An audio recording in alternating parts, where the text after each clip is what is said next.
సమాజానికి సేవ చేయాల్సిన బాధ్యత మనందరిపై ఉందని, సమాజానికి ప్రజా అవసరాల మేరకు ఇండియన్ రెడ్ క్రాస్ సొసైటీ వారు చేస్తున్న సేవలు అభినందనీయమని జేఎన్టీయూ ఉపకులపతి ప్రొఫెసర్ సిఎస్ఆర్కే ప్రసాద్ పేర్కొన్నారు. కాకినాడలోని ఇండియన్ రెడ్ క్రాస్ సొసైటీ వారి సంయుక్త ఆధ్వర్యంలో మెగా రక్తదాన శిబిరాన్ని నిర్వహించారు. ఈ రక్తదాన శిబిరాన్ని VC professor CSRK Prasad, red cross రాష్ట్ర చైర్మన్ వైడి రామారావులు పాల్గొని జ్యోతి ప్రజ్వలన చేసి ప్రారంభించారు.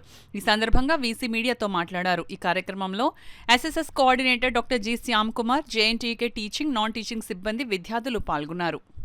పక్కన ఉన్న ప్రజల మీద ప్రేమ అభిమానాలు ఉండాలని, అట్లాగే సమాజంలో జరిగే మార్పులు కానీ, వాతావరణ మార్పులు కానీ, క్లైమేట్ చేంజ్ కానీ, లేదా అవసరం ఉన్న నీడీ పీపుల్ ఉన్న వాళ్ళకి హెల్ప్ చేయాలనేటువంటి అలాంటి గుణాలను వాళ్ళు అలవర్చుకోవడానికి కాలేజీలో ఉన్నప్పుడే వాళ్ళకు ఒక అవకాశాన్ని క్రియేట్ చేసి, ఒక ప్లాట్ఫామ్ క్రియేట్ చేసి, మనము ఈ వసుధైక కుటుంబంలో మనం పార్ట్ కాబట్టి మనం ఒక్కళ్ళమే సుఖంగా ఉండటం కాదు, మనతో పాటు జీవించేటువంటి ప్రజలు కూడా, మన చుట్టుపక్కల ఉన్న వాళ్ళు కూడా సుఖంగా ఉండాలి.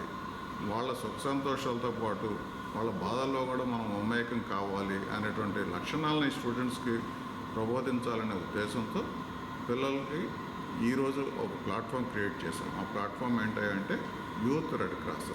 యూత్ రెడ్ క్రాస్ ద్వారా పిల్లలు ఇలాంటి లక్షణాలన్నీ నేర్చుకుంటారు. వీళ్ళకి మెంటరింగ్ ఏంటంటే ఇండియన్ రెడ్ క్రాస్ సొసైటీ వాళ్ళు అప్పుడప్పుడు వచ్చి వీళ్ళతో మమేకమై వీళ్ళతో ఆ గైడెన్స్ ఇస్తూ ఉంటారు.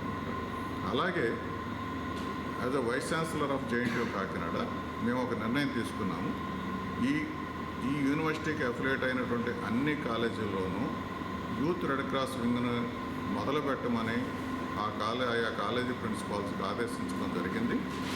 ఇది జరిగిన తర్వాత ప్రతి సంవత్సరము ఒకరోజు ఈ యూత్ రెడ్ క్రాస్ వింగ్లో పనిచేసేటువంటి పిల్లలందరినీ ఇక్కడికి జేఎన్టీయూ కాకినాడకి తీసుకొచ్చేసి ఒక కాన్క్లేవ్ లాగా పెట్టేసి బాగా పనిచేస్తున్నటువంటి, బాగా సమాజం పట్ల అవగాహన ఉండి ఎక్కువ కార్యక్రమాల్లో పాల్గొన్నటువంటి ఆ యూత్ రెడ్ క్రాస్ వింగ్స్ని గుర్తించి వాళ్ళకి అవార్డులు, రివార్డులు ఇవ్వాలనే